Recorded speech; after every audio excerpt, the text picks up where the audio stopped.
Hi guys, I just wanted to give you a quick overview as to who the Ottoman were. So what we're going to do is quickly go through who they were and what's important. So the Ottomans were an empire that controlled Europe, the Middle East, and North Africa. That should kind of sound familiar. We feel like maybe we've heard that before.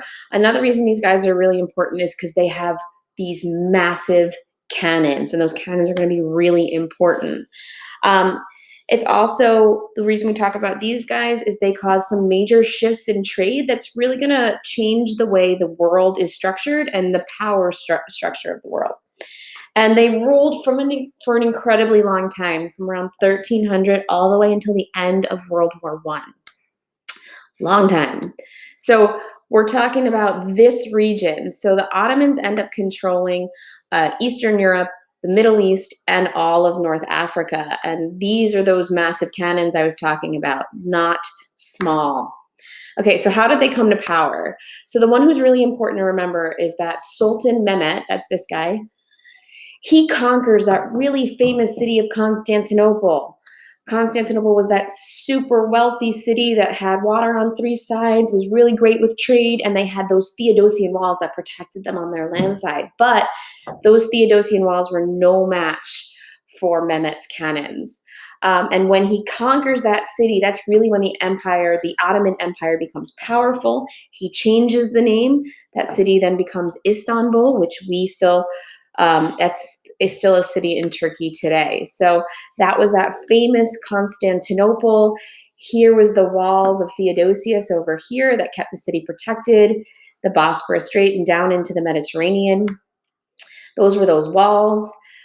Boom went the cannons, the walls come down, and now it's Istanbul.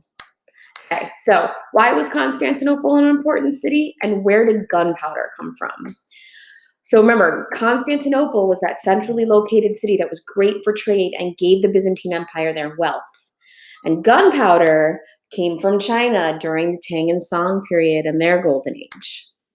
Okay, so at its height, once again, they controlled that area, Eastern Europe, the Middle East, and North Africa, which meant that they controlled trade all along the Mediterranean Sea. Right, all along the Mediterranean Sea. If you wanted any goods coming from over here, the Ottoman Empire was someone you had to interact with. Okay, so one of the people that interacted with the Ottoman Empire was the Europeans. So remember that the Europeans, after the Crusades, were super interested in getting trade goods like spices and silk and porcelain coming from this part of the world. However, they had to get through the Ottomans.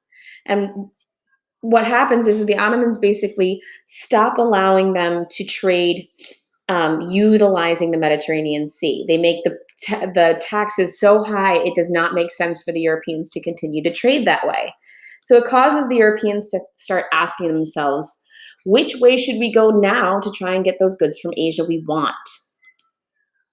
All right, so what event had caused the Europeans to start trading again? And where were these spices the Europeans wanted so desperately come from? Well, if you remember, the Crusades introduced Europe, kind of opened Europe's eyes to the rest of the world, and now they want to interact and trade to get those goods. And most of those spices and silk are coming off that Indian Ocean trade network. So that's where they want to get, down into that Indian Ocean trade.